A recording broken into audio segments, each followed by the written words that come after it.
और इनकी निष्ठा से प्रसन्न होकर के भगवान स्वयं इन पर अनुग्रह किया और गुरु जी को भेज करके इनके पुत्र को जीवित करा दिए। यह विशेष चरित्र, विशेष प्रसंग सुनने को मिला।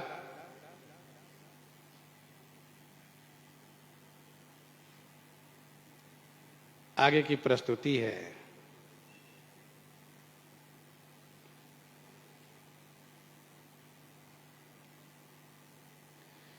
चारों युग चतुर्भुज सदा भक्त गिरा सांची करन, दारुमय तरबार सारमय रची भुवन की। चतुर्भुज भगवान चारों युग में, सतयुग त्रेता द्वापर कलयुग, चारों युग में सदा भक्त गिरा सांची करण, सदा माने हमेशा, भक्तों की गिरा माने भक्तों की वाणी को सत्य किए चारों युग में। राम सदा सेवक रुचि राखी, वेद पुराण साधु सुर साखी। चारों युग में भगवान अपने भक्तों की वाणी को सत्य किए। अच्छा, भगवान को अपने भक्तों की वाणी से बहुत प्रेम है। भगवान कहते मुझे तो कुछ चाहिए नहीं, मेरा भक्त जो कहता मैं पूरा करता हूं। भक्त जो कहें वही मैं करता हूं। भक्त ने कहा भगवान खंभे में है, खंभे से प्रकट हो गए।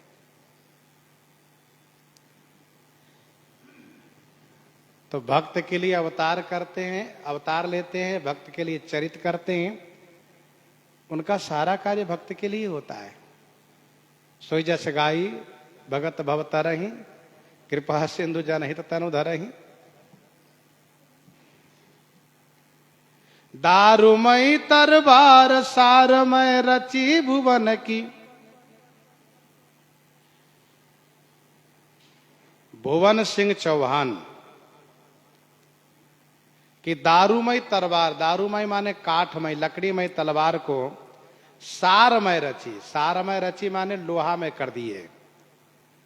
देवाहित सित केश प्रतिज्ञा राखी जन की।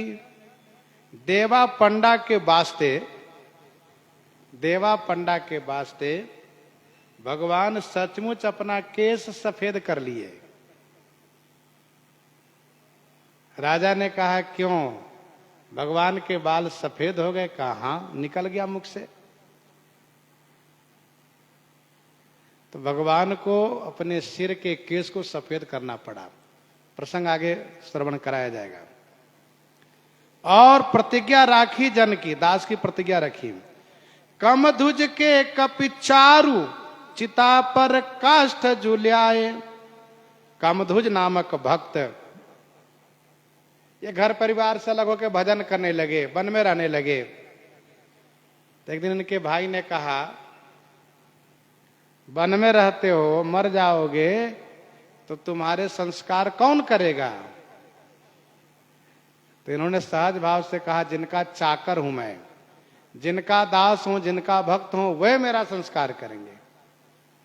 समय वो आया कि जब इनका स्वर्गवास हुआ, शरीर पूरा हुआ, तो हनुमान जी आए और इनकी चिता लगाए, मुखाग्नि दिए, जलाए इनके शरीर को। कमधुज के कपि चारु, कपि हनुमान जी महाराज, चारु चिता पर काष्ठ झूले आए, सुंदर चिता पर लकड़ी लगाए। जयमल के जुधि माही अश्व चढ़िया पुन धाये। राजा जयमल के युद्ध में घोड़े पर चढ़ करके अश्व चढ़िया पुन धाये, स्वयं भगवान दौड़े आए। ये सब अलग अलग कथा आगे कवित्व के माध्यम से प्रस्तुत की जाएगी। घृत सहित भैंस चौगुनी। एक बड़ा भोला भाला भगत था, भैंस चोरी हो गई। अब इन्होंने कह दिया कि मैंने एक ब्राह्मण को दिया है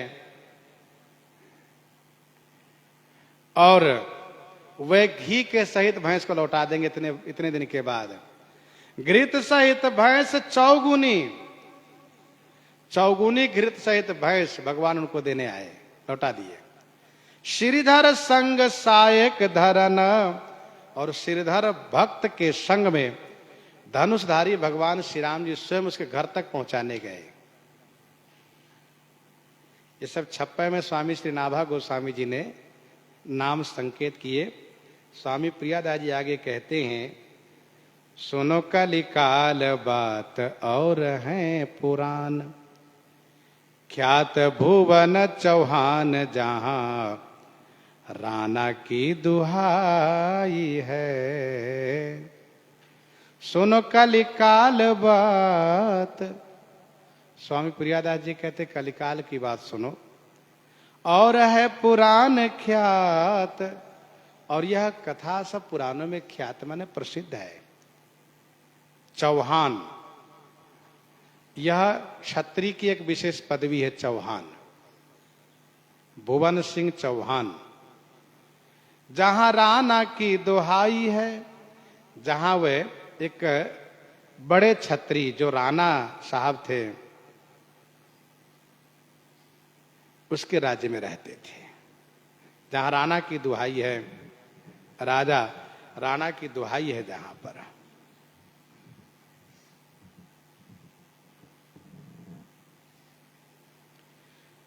पट्टा युग लाख खात सेवाय अभिलाष साधु, चलो सो शिकार निरप संग भीर धाई है। पट्टा युग लाख, राणा ने भुवन सिंह को इनके पिताजी के कर्तव्य से, पिताजी के पौरुष से प्रभावित होकर के, बल पराक्रम से प्रभावित होकर के 2 लाख के जो धन प्राप्त होने वाला जो था वह पट्टा लिख दिए। जिस नगर, जिस गांव से 2 लाख का टैक्स असुली होता था, कर मिलता था, वह इनके नाम पर पट्टा लिख दिए।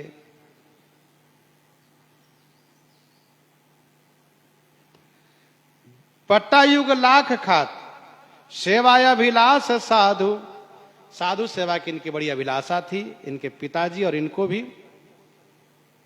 चलो सो शिकार निरप संग भीर धाई है, शिकार करने के लिए बड़े शौकीन थे, शिकार में गए।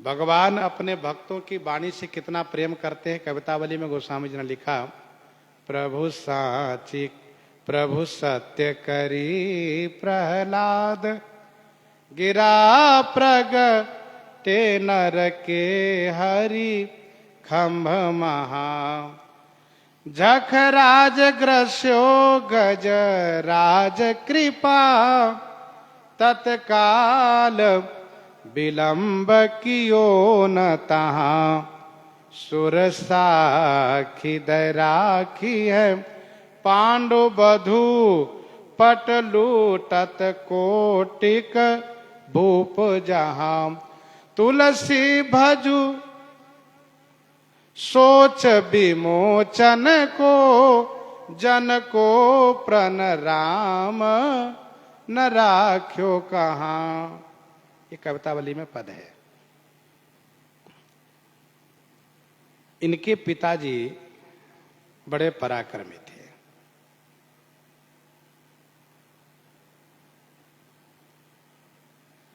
हुआ ये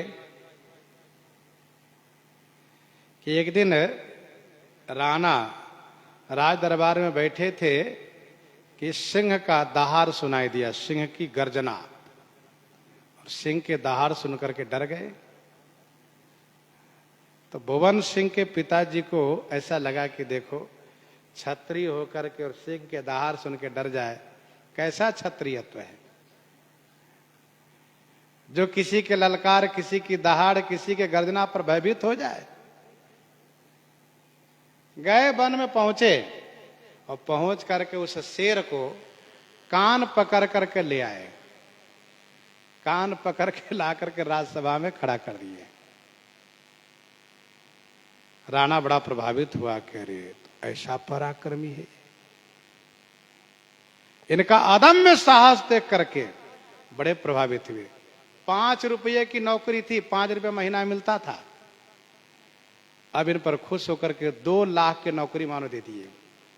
2 लाख रुपये उस गांव से मिलता, वो आपको मिलेगा, लिख दिए। ये महान भागवत थे, वैष्णव थे, राजा के साथ रहते थे। राजा ने यह माना कि जब इतना बड़ा इनमें अदम्य साहस है, शेर को ला करके मेरे सामने कर सकता है, तो मेरा शत्रु कोई मुझे पराजित नहीं कर सकता, इतने बड़े पराक्रमी है। तो इन्हीं के पुत्र थे भुवन सिंह चौहान। भुवन सिंह बच्चे से ही, बाल्य अवस्था से शिकार के बड़े शौकीन थे। धनुष बाल ले लें, चल दे शिकार खेलने के लिए, तलवार लेके चल दे शिकार करने के लिए, मार दें। तो इनकी माताजी जो थी वैष्णव थी, इनको बड़ा कष्ट होता था कि बताओ मेरा बेटा लायक नहीं नालायक है, हत्यारा है। छत्री का मतलब दूसरों पर दया करके उसका जो विरोधी हो, शत्रु, उसको संहार करे। ऐसा नहीं कि जो निरीह जीव है, जो नहीं बोलने वाला पशु पक्षी हो, ऐसे असहाय को मार करके अपना क्षत्रियत्व दिखावे कि हम बड़े बलवान हैं, ये ठीक नहीं है। कमजोर पर पौरुष दिखाने कोई क्षत्रियत्व काम नहीं है। अरे जब बल हो, पौरुष हो, तो युद्ध में जाएं, अपना पौरुष दिखावें। लेकिन मौके की तलाश में थी। एक दिन हुआ क्या, इनके धनुष के प्रतंचा को चूहे ने कुतर दिया, काट दिया। तो धनुष ऊपर टांग के रखते थे खूंटी में लगा करके, जैसे चूहे ने डोरी को काट दिया वैसे धनुष गिरा, और गिरा तो आवाज आई, और आवाज आई तो भुवन सिंह चौहान उठ करके तुरंत उस कमरे में गए जहां इनके सब अस्त्र शस्त्र रखा हुआ है। तो दौड़ते हुए गए तो एक अंधेरा था, जहां तहां ठोकर लगने से और कुछ बिखर गया, आवाज होने लगी। माता जिनकी जग गई। उसी में असावधानी के कारण एक बाण इनके पांव में घुस गया, एक बाण इनके पांव में घुस गया। अभी बैठ के रोने लगे, वहीं पान निकाल भी नहीं रहा, रो रहा है। तो रोने की आवाज सुनकर के मैया गई और बाण को खींच दिया, जिसे पीड़ा कुछ कम हुई, पट्टी बांध दिया। और इसके बाद मौका पा करके उन्होंने डांटना शुरू किया, तुम छत्री नहीं हो, कायर हो। बताओ, जरा सा बाण क्या लगे, रो रहे हो बच्चे की तरह। मैं सोचती थी कि तुम अपने पिता के जैसे पराक्रमी होंगे। तुम्हारे पिता जो शेर को कान पकड़ के ले आवे, और तुम एक बाण के चुभने से बैठे रो रहे हो। थोड़ी चोट लग जाए, रोने लगे। ये कौन पौरुष है, कौन वीरता है? और इसका कारण यह है कि तुम कायर हो, डरपोक हो, और तुम्हारे में क्षत्रियत्व नहीं है, कायरता है। तुम वन में जाकर के उन पशु पक्षियों को मारते हो जो बेचारे असहाय है, जो सहारा चाहता उसको तुम मारते हो। अरे मैं तो सोचती थी कि मेरा बेटा धर्मात्मा होगा, अपने पिता के जैसे।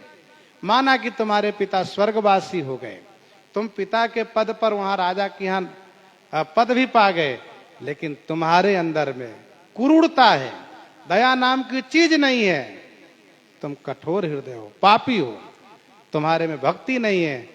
और मैं तुम्हारे जैसे पुत्र से बिना पुत्र के रहना मानती हूं। पुत्रवती जुवती जग सोई, रघुपति भगत जासुत होई, न तरु बाज बलि बाद भी आने।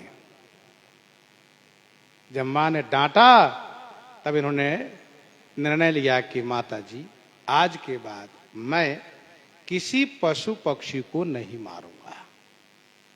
मैं प्रतिज्ञा करता हूं, नहीं मारूंगा। दूसरी बात यह कि मैं कोशिश करूंगा पिताजी के मार्ग पर चलने का।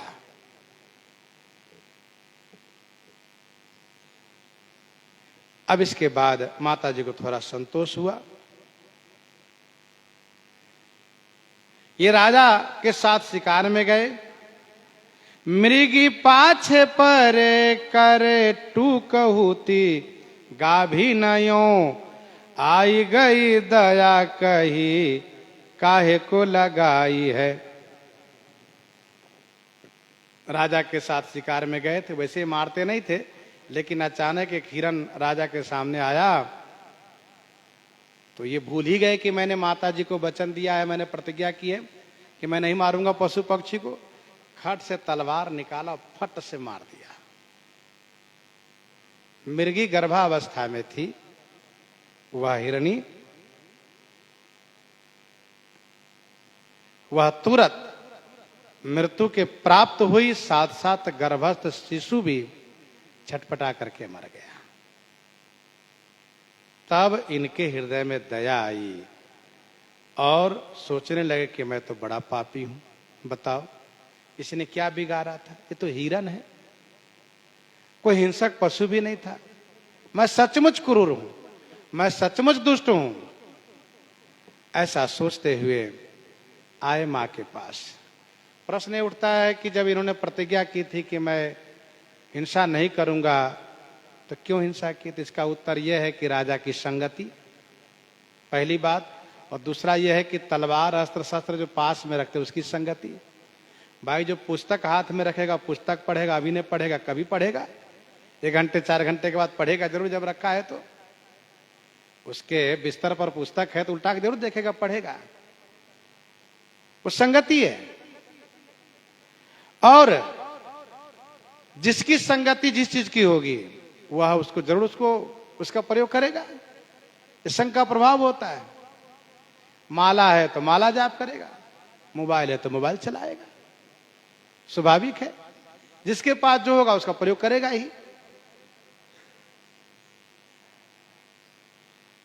भगवान श्री रामचंद्र जी दंडकारण्य में ऋषियों के कष्ट देखते हुए कि असुरों ने बड़ी संख्या में मुनियों की हिंसा की है, श्री राम जी प्रतिज्ञा किया, असुरों को मैं भूमि से खाली कर दूंगा, मार डालूंगा। किशोरी जी ने कहा, स्वामी ये तपस्वी का धर्म नहीं है, आप तपस्वी के वेश में, आपने ऐसी प्रतिज्ञा की, उसने क्या बिगाड़ा है आपका? आप कोई राजा बन के वन में नहीं आए, तपस्वी बन के वन में आए हैं, और तपश्चर्या में ये बहुत बड़ा दोष है। फिर किशोरी जी ने कहा कि मनुष्य का पतन 3 मार्ग से होता है। पहला मिथ्या भाषण, दूसरा परतीय गमन, और तीसरा कुसंग। मैं इस बात को साक्षी हूं कि आप में 2 दोष तो नहीं है, आप कभी मिथ्या नहीं बोलते हैं, रामो दूर ना भी भाषते। और रही बात परतीय गमन, तो परतीय की ओर आप कभी देखते ही नहीं, तो परतीय गमन वाली कोई बात ही नहीं आप में। लेकिन आप बुरा मत मानिए, एक दोष आप में है। श्री राम जी ने कहा, मुझ में? कहा कुसंग है आपके साथ। क्या कुसंग? कहा तपस्वी वेश में धनुष बाण ये सब रखना, तलवार आदि, ये कुसंग है। स्वामी एक तपस्वी तपस्या कर रहे थे, उनकी तपस्या से डर करके इंद्र एक राजकुमार के वेश बना करके तलवार उनके पास थाती रख दिए। कालांतर में उस तलवार में उनका ध्यान जाने लगा, मन लगने लगा। अब कहीं जाते हैं तो बगल में तलवार लेके चलते हैं, भाई उस राजकुमार की तलवार है, कभी आएगा तो क्या देंगे। तलवार है तो सोचा कुछ करना चाहिए, क्या दातुन मनिया कर लो, प्रभाती काट लो, और फिर कुछ पेड़ पौधे दिखाई दे अगल बगल में रास्ते में, चाहे आश्रम, उसको काट दो। और बरसात के समय आया, कुछ कीड़े मकोड़े दिखाई देने लगे, जीव जंतु, मार दो। मारना शुरू कर दिए। अब प्रभाती से पेड़ पौधा, पेड़ पौधे से जीव जंतु, इसके बाद फिर बड़े बड़े पशु, इनकी चित्त वृत्ति दूषित हो गई। और जहां हिंसा हुई कि मन दूषित हो गया, मन उचट गया, भजन में मन नहीं लगता, माला मन नहीं लगता, माला लेते नींद आती है, तलवार लिए घूमते हैं, परिणाम में उनको नरक जाना पड़ा। तो किशोरी जी ने कहा, स्वामी आपसे प्रार्थना है, इस कुसंग को छोड़ दीजिए, आप धनुष बाण यही कहीं रख दीजिए, फिर लेकर चलिएगा जब वापस आइएगा तो। श्री राम जी ने अपनी बातें कही कि मैं क्यों धनुष बाण रखा हूं, श्रीमद् वाल्मीकि रामायण में वर्णन है। कहने का अभिप्राय है कुशंग, भुवन सिंह चौहान का यह कुशंग तलवार हाथ में होने से मार दिया इन्होंने। आए माता जी के पास रोने लगे, कहे मोको भक्त क्रिया करो मैं अभक्त न की। कहा मां ऐसी ऐसी घटना घटी है, मां मैं नौकरी वोकरी नहीं करूंगा, मैं नहीं जाऊंगा राजा के साथ, मुझे ले चलो वृंदावन, दीक्षा दिला दो, मैं भजन करूंगा। मां को बड़ी प्रसन्नता हुई, चलो कुछ बेटे की बुद्धि ठीक हो गई। बहुत रोने लगे वे बेचारे भुवन सिंह चौहान, मुझसे बड़ा अपराध हो गया, एक ने दो की मृत्यु हो गई और अकारण लोग मुझे भक्त कहते हैं, भक्त का बेटा कहते हैं और मैं अभक्त हूं। क्रिया करो मैं अभक्त न की। तब मैया ने उन्हें समझाया, सांत्वना दिया, बेटा तुम साधु सेवा करना चाहते हो, तुम्हारे पिताजी साधु सेवा करते आए हैं, उसके लिए राजा की नौकरी करनी पड़ेगी, लेकिन उसके लिए विकल्प है, रास्ता है, उस रास्ते से तुम चलो। मैया ने बढ़िया सुनहले मुट्ठी वाला बढ़िया लकड़ी के तलवार बनवा दिया और मखमल के कपड़े वाला म्यान में उसको रख करके बेटे को दिया, कहा बेटा लो इसको रखो, मान लो कभी तुम्हारे अंदर छतरी वाला गुण आ जाए और तलवार निकाल के वार करोगे तो चोट आएगी, हिंसा नहीं होगी, लो रखो और चलो मैं तुमको वृंदावन दीक्षा दिला देती हूं और भजन करो, संतों की सेवा करो, राजा की जो नौकरी वो भी करो। भुवन सिंह चौहान को यह बात अच्छी लग गई। कहे मोको भक्त क्रिया करो मैं अभक्त न की, दारू तरवार धरो यह मन भाई है।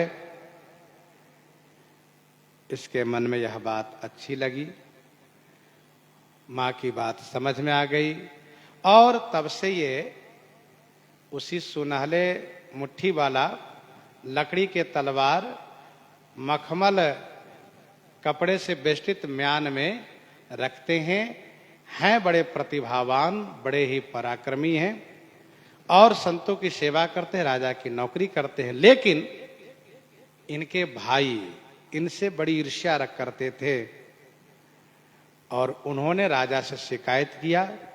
परिणाम जो सामने आया उसका श्रवण आगे करेंगे इन्हीं के साथ। आज सीताराम सीताराम सीताराम सीताराम सीता